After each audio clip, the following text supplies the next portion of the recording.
واٹشیپ university یا واٹشیپ کے جو مفتی ہیں وہ ہر آئے دن آپ کو فتویٰ دیتے ہیں کہ شب برات کا کوئی وجود نہیں، شب برات کی کوئی حیثیت نہیں، شب برات یہ اپنی طرف سے اہل سنت نے ایجاد کر لی ہے۔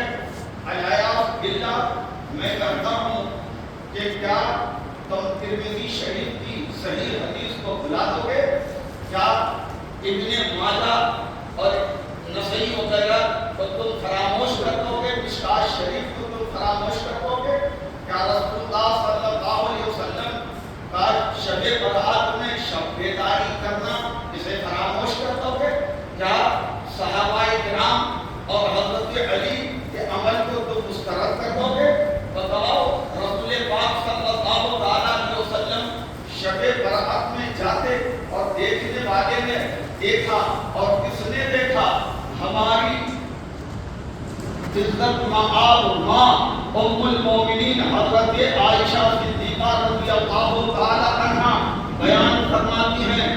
اٹھاؤ ترمذی شریف وغیرہ اور مسند بزار وغیرہ، میں کہنا چاہتا ہوں کہ دیکھو کہ ان کتابوں میں اللہ تبارک و تعالیٰ کے محبوب کی محبوب حیات رفیق حیات حضرت عائشہ صدیقہ رضی اللہ تعالی عنہا کی روایت موجود ہے کہ رسول پاک صلی اللہ علیہ وسلم میرے پاس تشریف لائے، وہ رات میرے پاس رہنے کی تھی۔ رسول پاک صلی اللہ علیہ وسلم عبادت کرتے رہے اور سجدے میں گئے تو اس قدر طویل سجدہ کیا، اتنا لمبا سجدہ کیا، بے حس اور بے حرکت کے آپ ظاہر ہو گئے۔ میرا ہاتھ رسول پاک صلی اللہ علیہ وسلم کے جسم اطہر پر پڑا، آپ کے قدم پاک پہ پڑا تو میں چونک گئی، کچھ حس و حرکت نہیں، کوئی سانس کی رونق باقی نہیں۔ میں گھبرا گئی، کہیں رسول پاک صلی اللہ علیہ وسلم اللہ کی بارگاہ میں تو نہیں پہنچ گئے، آپ کا وصال باکمال تو نہیں ہو گیا۔ اللہ اکبر، حضور صلی اللہ علیہ وسلم بہت طویل سجدے میں دعا کرتے رہے اور ایک لفظ اٹھے اور میرے حجرے سے باہر ہو گئے۔ میں تھوڑی دیر کے بعد پھر میں جاگی اٹھی تو دیکھتی کہ رسول پاک میرے پاس نہیں ہے۔ میں نے سوچا کہ کہیں اور تقاضۂ بشریت کے تحت اور طبع میدان کے تحت آپ کسی اور بیوی کے پاس تشریف لے گئے ہوں۔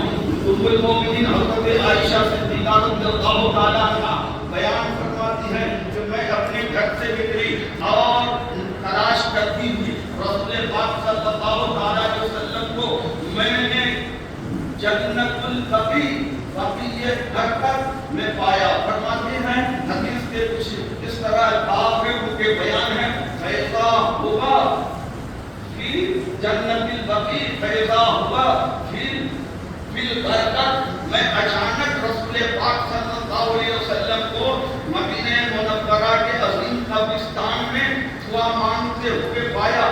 میں وہاں پہنچی، رسول پاک صلی اللہ علیہ وسلم ہاتھ اٹھا کر دعا فرما رہے ہیں۔ میں کہتا ہوں وہاں حضور صلی اللہ علیہ وسلم کے والد گرامی نہیں تھے، وہاں پر آپ کی والدہ کی قبر نہیں تھی، وہاں پر آپ کے دادا کی قبر نہیں تھی، وہاں پر آپ کے پردادا کی قبر نہیں تھی، وہاں پر آپ کے کوئی بیٹی کی قبر نہیں تھی، آپ کے کسی صاحبزادے کی وہاں قبر نہیں تھی۔ آپ وہاں پر گئے تو کس کے لیے گئے ہیں؟ کس کے لیے گئے ہیں؟ جملہ مومنین و مومنات اور مسلمین و مسلمات جو رسول پاک صلی اللہ علیہ وسلم کے مقدس صحابہ جو جنگوں میں شہید ہوئے یا جو عدالت اور طبیب موت سے جن کا انتقال ہوا، ان کے لیے رسول پاک تشریف لے گئے۔ اور وہ کون صحابہ؟ وہ صحابہ جن کے بارے میں اللہ تبارک و تعالیٰ نے جنت کا وعدہ فرمایا ہے۔ فرمایا اللہ پاک نے وَكُلًّا وَعَدَ اللَّهُ الْحُسْنَىٰ، نبی کا ایک ایک صحابی سب جنتی ہے۔ بتاؤ، اللہ پاک نے جن کے جنت کا وعدہ قرآن پاک میں دے دیا، لیکن رسول پاک وہاں گئے ہیں، ہاتھ اٹھا کر آپ دعا مانگ رہے ہیں۔ رسول پاک صلی اللہ علیہ وسلم بیٹھے تو فرمایا کہ اے عائشہ، کیا تو یہ چاہتی ہے؟ کیا تیرے ذہن میں یہ آیا کہ میں تیرے ساتھ اللہ بلکہ اللہ اور رسول تمہارے حق کو مانے گا، جبکہ یہ رسول پاک کا معاملہ تھا۔ یہاں اللہ کا نہیں، میاں بیوی کا تعلق یہ اللہ کا نہیں بلکہ رسول اللہ اور ان کی مقدس بیویوں کا رشتہ ہے۔ لیکن اللہ کے رسول نے فرمایا اللہ رسول کیا تمہاری حق تلفی کرے گا؟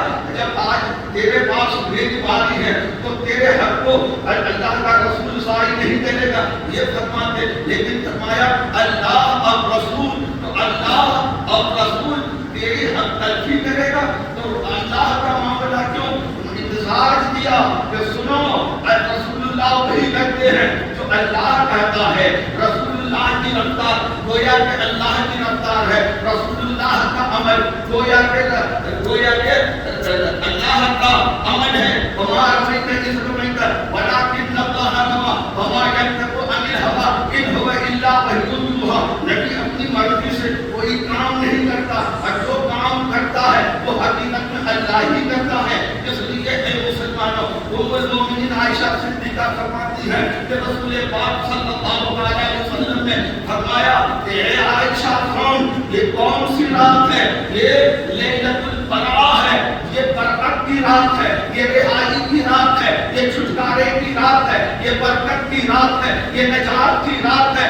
اور آج کی رات اللہ تبارک و تعالی مغرب کے بعد سے ہی آسمان دنیا کی طرف نزول اجلال فرماتا ہے، اور بنی کلب کی بکریوں کے بالوں سے زیادہ اللہ تبارک و تعالی مسلمانوں کی بخشش کر رہا ہے۔ بنی کلب عرب میں سب سے زیادہ